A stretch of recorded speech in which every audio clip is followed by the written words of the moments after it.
आदित्यनाथ योगी इस लायक नहीं है कि वो लॉ एंड ऑर्डर को संभाल सके, तो केंद्र की सरकार को जानना चाहिए। बेहतर होगा तो आदित्यनाथ योगी को तो जहां उनकी असली जगह है गोरखपुर में मठ में वहां बैठा दें। आप अपनी विश्वसनीयता खत्म मत करिए। तो मीडिया वाले मैं आपको बता दूं, आज अभी आगे चले गए, कल सुबह तक आगे और निकल जाएंगे, 2-4 बजे निकल जाएंगे, तो हम ही आपके साथ खड़े हैं। अब आपकी इच्छा, आपको बार बार बयान बदलना नहीं बदलना, अभी हम भी बदल जाए कि नहीं। नमस्कार, मैं शंभू कुमार सिंह और आप देख रहे हैं नेशनल दस्तक। मोन्टाज में आपने वो वीडियो देखा, ये हाथरस के डीएम साहब हैं। सोचिए क्या कोई डीएम इस तरह से पीड़ित परिवार को धमकी देता है, जिसकी बेटी के साथ गैंगरेप हुआ हो, जिसकी बेटी का इलाज तक नहीं हुआ, जिसकी सूरत नहीं देखने दी गई, जला दी गई। आप कल्पना कर सकते हैं कि इस देश में चल क्या रहा है। एक डीएम सरेआम धमकी दे रहा है। क्या सीएम ऑफिस से ये सारे गाइडलाइंस आ रहे हैं? तो यूपी में क्या हालत है इसकी आप कल्पना कर सकते हैं। दूसरी बड़ी वीडियो आपको दिखा रहा हूं राहुल गांधी का। आप सोचिए कि यही बीजेपी खुद आंदोलन करके सत्ता में आई है। रोज सड़कों पर निकलती थी, धरना प्रदर्शन करती थी। भूल गए सब लोग, चाहे निर्भया को लेकर धरना प्रदर्शन हो, चाहे अरविंद केजरीवाल का धरना प्रदर्शन हो। डेमोक्रेसी में धरना प्रदर्शन भी आप नहीं कर सकते हैं। सोचिए, पुतला नहीं जलाने दे रहे हैं, जहां देखिए वहां लाठी चार्ज कर रहे हैं।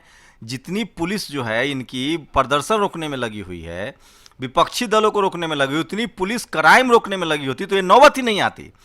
मुझे लगता है कि तमाम पुलिस थानों के पुलिस चौकियों में पुलिस वालों को नेताओं के पीछे लगा दिया गया, अपोजिशन के पीछे लगा दिया, और इसी का फायदा जो है वो गुंडे उठा रहे हैं, बदमाश उठा रहे हैं, क्रिमिनल उठा रहे हैं। राहुल गांधी के साथ हाथापाई हो रही है। मायावती ने एक बड़ा ऐलान किया है। उन्होंने साफ साफ कहा है कि योगी आदित्यनाथ से यूपी नहीं चल रही है, उनको इस्तीफा देना चाहिए, राष्ट्रपति शासन लगे और उनको मठ में भेज दिया जाए। पहली बार उन्होंने एक बड़ा बयान और खतरनाक बयान दिया है और साफ साफ कहा है कि योगी आदित्यनाथ को अब मठ में जाके बैठना चाहिए। सूबा चलाना, राज्य चलाना उनके बस की बात नहीं। आदित्यनाथ योगी इस लायक नहीं है कि वो लॉ एंड ऑर्डर को संभाल सके, तो केंद्र की सरकार को जानना चाहिए। और केंद्र की सरकार से मेरा यही कहना है कि यदि केंद्र की सरकार ने तो आरएसएस के दबाव में आकर इनको उत्तर प्रदेश का मुख्यमंत्री तो बना दिया, लेकिन इस लायक नहीं है कि वो उत्तर प्रदेश का में बढ़िया शासन प्रशासन यूपी की जनता को दे सके। बेहतर होगा तो आदित्यनाथ योगी को तो जहां उनकी असली जगह है गोरखपुर में मठ में वहां बैठा दें। और यदि उनको गोरखपुर का मठ भी अच्छा नहीं लग रहा है तो अयोध्या में राम मंदिर का निर्माण हो रहा है, तो बीजेपी ये काम उनको सौंप। ऐसे ऐसे लोग पोस्ट लिख रहे हैं कि क्या कीजिएगा, अपने बच्चियों को संभालिए, सत्ता में बेऔलाद लोग बैठे हुए हैं जिनके पास औलाद नहीं है, चाहे वो योगी आदित्यनाथ हो, चाहे प्रधानमंत्री नरेंद्र मोदी हो। और इसी तरह की लगातार लोग प्रतिक्रिया दे रहे हैं, बहुत ही भयानक प्रतिक्रिया। और मैं इसलिए बार बार कहता हूं कि सोशल मीडिया पर लगातार सवाल पूछे जा रहे हैं, लेकिन मीडिया की करतूत देखिए। जो टेलीविजन अखबार है, सोचिए वो क्या चला रहा है। पंकज झा जैसा पत्रकार ये कहता है कि योगी आदित्यनाथ की परिवार वालों से बात हो गई है, 25 लाख रुपए मिलेंगे। अरे साहब, मोल भाव हो रहा है क्या? सोचिए, मीडिया वाले सिर्फ सरकार का पक्ष दिखाते हैं। विरोध प्रदर्शन हो रहा है, लोग कैंडल मार्च कर रहे हैं। कल दिल्ली में 2 अक्टूबर को शाम 5 बजे इंडिया गेट पर दिल्ली के सोशल जस्टिस मंत्री राजेंद्र पाल गौतम ने कैंडल मार्च का आह्वान किया है। दीपक चौरसिया और विकास भदौरिया 2 पत्रकार क्या लिखते हैं? हाथरस के बाद 3 जगह पर रेप की घटना है। बुलंदशहर में आरोपी मुसलमान, आजमगढ़ में आरोपी मुसलमान, बलरामपुर में आरोपी मुसलमान। सोचिए, जानबूझकर फिर से हिंदू मुस्लिम कराने की कोशिश है और ये पत्रकारों की कोशिश है। तो आप कल्पना नहीं कर सकते हैं कि इस देश में चल क्या रहा है। और गांव जो है वो आतंकवादियों का अड्डा बन गया। सोचिए, यही महिलाएं नहीं होती, अगर गाय होता तो ये लोग पूरा यूपी जला देते। बीजेपी सिर्फ राजनीति कर रही है, आपको समझना पड़ेगा। और आप नहीं समझेंगे तो आप पूरा दिन भर में कहां कहां डंडा चलाए भी देखिए। मायावती ने स्टैंड लिया। मुझे लगता है अब अखिलेश यादव, मायावती को प्रियंका गांधी, राहुल गांधी से सीखना चाहिए और राजनीति करनी पड़ेगी आपको। मैं जानता हूं प्रियंका गांधी राजनीति करें, राहुल गांधी राजनीति करें, लेकिन वो करेंगे। आपका ये भी तर्क सही है कि राजस्थान में या छत्तीसगढ़ में उनके शासित राज्यों में होता है तो क्यों नहीं करते हैं। तो वहां विपक्ष इसीलिए तो होता है, जहां कांग्रेस है वहां बीजेपी राजनीति करती है, जहां उद्धव ठाकरे की सरकार है वहां बीजेपी राजनीति करती है, जहां कांग्रेस की सरकार है वहां बीजेपी राजनीति करती है, जहां बीजेपी की सरकार है वहां आप राजनीति कीजिए। यूपी में सपा बसपा बड़ा दल है, आपको वहां प्रदर्शन करना चाहिए। तो राजनीति आपको करनी पड़ेगी, और अगर आप राजनीति नहीं कर रहे हैं तो इसका मतलब या तो डर रहे हैं या आपको राजनीति नहीं आती है। चंद्रशेखर आजाद रावण लगातार सड़कों पर, उनको घर में किडनैप कर दिया गया है। तो यूपी पुलिस का जो रवैया है उससे तो साफ लगता है कि यूपी पुलिस जानबूझकर सरकार के इशारे पर ये सब काम कर रहे हैं। सब पुलिस लेवल का काम नहीं है, और तानाशाही लगातार जो है वो बढ़ता जा रहा है। और राहुल गांधी को जिस तरह से धक्का दिया गया, मुझे लगता है अखिलेश यादव को और तेजस्वी यादव को भी और देश के तमाम लोगों को घर से निकलना चाहिए। सोचिए, बहुजन समाज की बहुत बड़ी गलती है। घटना भले यूपी की हो, लेकिन आप देश भर में प्रदर्शन नहीं कर रहे हैं तो इसकी वजह है क्योंकि मीडिया में खबर नहीं चलती। तो मीडिया कितना ज़रूरी है आप कल्पना कीजिए। काश बहुजनों के पास कोई टेलीविज़न चैनल होता। सोशल मीडिया की वजह से हम लोग मैसेज कन्वे कर पा रहे हैं, लेकिन अगर टेलीविज़न चैनल होता तो आज बड़ी बात होती। तो यूपी में संजय सिंह हो या अखिलेश यादव हो, संजय सिंह और राहुल गांधी, प्रियंका गांधी सड़कों पर निकल रहे हैं। मायावती, अखिलेश अभी ट्विटर तक पहुंचे हैं, वो अभी लगातार ट्वीट कर रहे हैं। लेकिन वही है कि कार्यकर्ताओं की जो है वो लगातार पिटाई हो रही है। चाहे आम आदमी पार्टी के कार्यकर्ता हो, समाजवादी पार्टी के कार्यकर्ता, वो सब लगातार सड़कों पर निकल रहे हैं। और उन पर हम तो सोचिए अपोजिशन कैसे राजनीति करेगा। यही बीजेपी खुद सत्ता में आई है तब जब वो रोज धरना प्रदर्शन करती थी। तो ये सिर्फ और सिर्फ, मैं एक बात फिर कह रहा हूं, पुलिस के दम पर ये सरकार अपने पापों को छुपाना चाह रही है। लेकिन इनको समझना चाहिए सत्ता में हमेशा नहीं रहेंगे। बहुत ही गलत तरीके का मैसेज दिया जा रहा है डेमोक्रेसी में। सोचिए, उद्धव ठाकरे ने, योगी आदित्यनाथ ने ही शुरुआत की थी पत्रकारों के खिलाफ केस दर्ज करने की। प्रशांत कनौजी आज भी जेल में हैं, लेकिन मुसलमानों की गिरफ्तारी हुई, फेसबुक पोस्ट पर लिखने पर गिरफ्तारी हुई। आपको क्या लगता है ये हमेशा सत्ता में आप रहेंगे? हमेशा आप ही की सरकार रहेगी? सोचिए, यही योगी आदित्यनाथ हैं जो फूट फूट कर रोए थे। 2-3 FIR हुआ था और इनको पुलिस ने घर बैठा लिया था, लेकिन ये तब फूट फूट कर रो रहे थे। और अब जो है ये पुलिस का इस्तेमाल कर रहे हैं। और हाथरस के DM का ये वीडियो शर्मनाक है, एक बार फिर से देखिए। आप अपनी विश्वसनीयता खत्म मत करिए। तो मीडिया वाले मैं आपको बता दूं, आज अभी आधे चले गए, कल सुबह तक आधे और निकल जाएंगे, 2-4 बजेंगे कल रात को, और हम ही आपके साथ खड़े हैं। ठीक है? अब आपकी इच्छा, आपको बार बार बयान बदलना नहीं बदलना है, अभी जल्दी बदल जाए कि नहीं। और जहां जहां आज लाठीचार्ज हुआ है वो भी आप देख सकते हैं कि लगातार बीजेपी के खिलाफ देश भर में प्रदर्शन हो रहे हैं।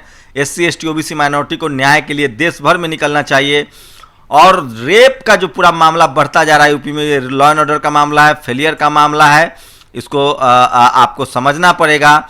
और फिलहाल मायावती ने बड़ा बयान दिया है कि योगी आदित्यनाथ को मठ में भेज देना चाहिए। देखते हैं योगी आदित्यनाथ को गिरफ्तार, मायावती पर को गिरफ्तार करते हैं कि नहीं। लेकिन अभी भी मौका है, अगर अखिलेश यादव या योगी आदित्यनाथ के खिलाफ अखिलेश यादव या मायावती इंडिया गेट पर या लखनऊ में किसी, जहां अगर वो दिल्ली में है तो इंडिया गेट पर या लखनऊ में है, अगर वो सड़कों पर निकल जाते हैं तो आप समझिए कि बहुत मुश्किल हो जाएगा योगी आदित्यनाथ के लिए कंट्रोल करना। और अगर आप विपक्ष में रहते हुए राजनीति नहीं कर पा रहे हैं तो ये आपकी कमजोरी है, आपकी लाचारी है। बीजेपी ऐसा कर रही है, पश्चिम बंगाल में वो राजनीति कर रही है, महाराष्ट्र में वो राजनीति कर रही है, झारखंड में राजनीति कर रही है, राजस्थान में राजनीति कर रही है, झारखंड में भी राजनीति कर रही है। लेकिन आप अगर घर से नहीं निकल रहे हैं तो ये आपकी गलती है। मुझे लगता है इस देश के जितने SC ST OBC माइनॉरिटी के नेता, उनको देश भर में पैन इंडिया प्रदर्शन करना चाहिए। सोचिए, पुलिस वाले आपको जाने नहीं दे रहे हैं, आपको प्रदर्शन नहीं करने दे रहे, तो ये सरकार चल रही है, डेमोक्रेसी चल रही है। आखिर आदमी अपनी बात कहेगा कैसे? लेकिन मैं एक बात बता रहा हूँ, कोरोना है, लॉकडाउन, कोरोना की वजह से लोग भले घर से नहीं निकल रहे हो, नेता भले नहीं निकल रहे हो, लेकिन सोशल मीडिया पर जिस तरह से गुस्सा लोगों का भड़क रहा है, जो 2014 और 2019 में ये सोशल मीडिया के जरिए आए थे, हो सकता है इनकी विदाई भी सोशल मीडिया के जरिए आए। लेकिन मुझे लगता है डेमोक्रेसी के लिए ठीक नहीं है। लोकतंत्र के लिए ठीक नहीं है। और योगी सरकार का जो रवैया है, बिना सरकार के इशारे पर पुलिस की हैसियत नहीं होती कुछ करने की, इसका साफ साफ मतलब है कि उनको लग रहा है कि वो टेकन टू बी ग्रांटेड है, वो जीवन भर मुख्यमंत्री ही रहेंगे या प्रधानमंत्री बन जाएंगे। ऐसा होता नहीं है, सत्ता आती जाती रहती है, डिक्टेटरशिप ठीक नहीं है। और मैं फिर कह रहा हूँ, बहुत गलत मैसेज सिखा के जा रहे हैं योगी आदित्यनाथ। पहले वो गिरफ्तार करते थे फेसबुक ट्विटर पर लिखने पर, उसके बाद उद्धव ठाकरे ने भी उसको अपनाया, इनके नेताओं की भी पत्रकारों की गिरफ्तारी हुई, अर्नब पर केस हुआ। अब योगी आदित्यनाथ जिस तरह से पुलिस का इस्तेमाल करें, अगर सारे राज्य इसी तरह से पुलिस का इस्तेमाल करना शुरू कर देंगे तो आप तय मान लीजिए इस देश में सिर्फ और सिर्फ मार काट बच जाएगा। और जैसे केरल में कभी लेफ्ट वाले मार देते हैं आरएसएस वाले को, आरएसएस वाले मारते हैं लेफ्ट वाले को, यही सब होगा। पश्चिम बंगाल में इसी तरह से गुंडई चली लेफ्ट और कांग्रेस के बीच। मैं फिर कह रहा हूँ, हेल्दी डेमोक्रेसी के लिए, आलोचना के लिए स्पेस होना चाहिए, विपक्ष के लिए स्पेस होना चाहिए। योगी आदित्यनाथ जी, आप खुद लंबे समय तक विपक्ष में रहे, आप समझिए, आप खुद संसद में रो रहे थे पुलिस अतिक्रमण के खिलाफ, पत्रकारों पर, छोटे छोटे कार्यकर्ताओं पर। सोचिए, धीरेन्द्र दो भाई है, उनको सोशल एक्टिविस्ट है, उनको आपने जेल में डाल रखा है, प्रशांत कनौजिया को जेल में डाल रखा है। मुझे लगता है कि हिटलर की नहीं चली, मुसोलिनी की नहीं चली, तो आप अभी वोट गिराने का अधिकार इस देश की जनता से छीना नहीं है। मुझे लगता है कि जो रवैया है योगी सरकार का, वो काफ़ी खतरनाक है डेमोक्रेसी के हिसाब से, संविधान के हिसाब से। और जिस तरह से इस देश की जो ब्यूरोक्रेसी है, जुडिशियरी है, सोचिए सुप्रीम कोर्ट, हाई कोर्ट, इनको संज्ञान लेना चाहिए। कल मायावती ने भी यही कहा था कि सुप्रीम कोर्ट, हाई कोर्ट को संज्ञान लेना चाहिए, क्योंकि न्यायपालिका की बड़ी इज्जत है इस देश में। लेकिन वहाँ से भी जिस तरह से फैसले आ रहे हैं, चाहे वो राफेल को लेकर हो, राम मंदिर को लेकर हो, और अब बाबरी मस्जिद को लेकर हो, तो लोगों को उम्मीद छूट गई है। आम आदमी त्रस्त है, उसको लग रहा है कि न संसद में उनकी आवाज़ सुनने बात हो रही है, संसद में बिल पास किया जा रहा है बिना बहुमत के, सड़क पर आपको लाठी से मारा जा रहा है, आपको निकलने नहीं दिया जा रहा है, तो सड़क भी मौन है, संसद में भी नहीं बात करने जा रही है, सड़क पर भी नहीं निकलने दिया जा रहा है। ऐसे में चुनाव के लिए इंतजार करेंगे और सोशल मीडिया पर लोग अपनी नाराज़गी व्यक्त कर रहे हैं, और उस पर देखेंगे तो सरकार चारों तरफ से घिरी हुई है। मैं फिर कह रहा हूँ, डेमोक्रेसी जब खतरे में होगी तो जनता जरूर सड़कों पर निकलेगी, क्योंकि डेमोक्रेसी जब तक जनता के अधिकार तभी सुरक्षित है जब तक डेमोक्रेसी सुरक्षित है, संविधान सुरक्षित है। आप लोग की क्या प्रतिक्रिया, आप लोग अपनी प्रतिक्रिया जरूर दीजिए। क्या आप योगी जी की सरकार से सहमत हैं, उनके सरकार चलाने के तरीके से सहमत हैं, या जो मायावती ने कहा है कि उनको मठ में जाना चाहिए उससे सहमत हैं? राहुल प्रियंका जो है वो लगातार खबरों में बने हुए, जिस तरह से उनके साथ बिहेव हुआ है, अगर अखिलेश यादव और मायावती सड़कों पर आ जाती हैं तो शायद योगी जी के लिए और प्रधानमंत्री के लिए मुश्किल होगा। आप लोग की क्या प्रतिक्रिया, अपनी प्रतिक्रिया जरूर दीजिए। शुक्रिया। नेशनल दस्तक की आपसे गुजारिश है कि अगर इसको बचाना चाहते हैं तो नेशनल दस्तक को सब्सक्राइब करने के लिए रेड कलर के सब्सक्राइब बटन को दबाएं, फिर बेल आइकन की घंटी दबाएं। नेशनल दस्तक को बचाने के लिए बहुत जरूरी है कि हर खबर को शेयर करें, लाइक करें, कमेंट जरूर करें।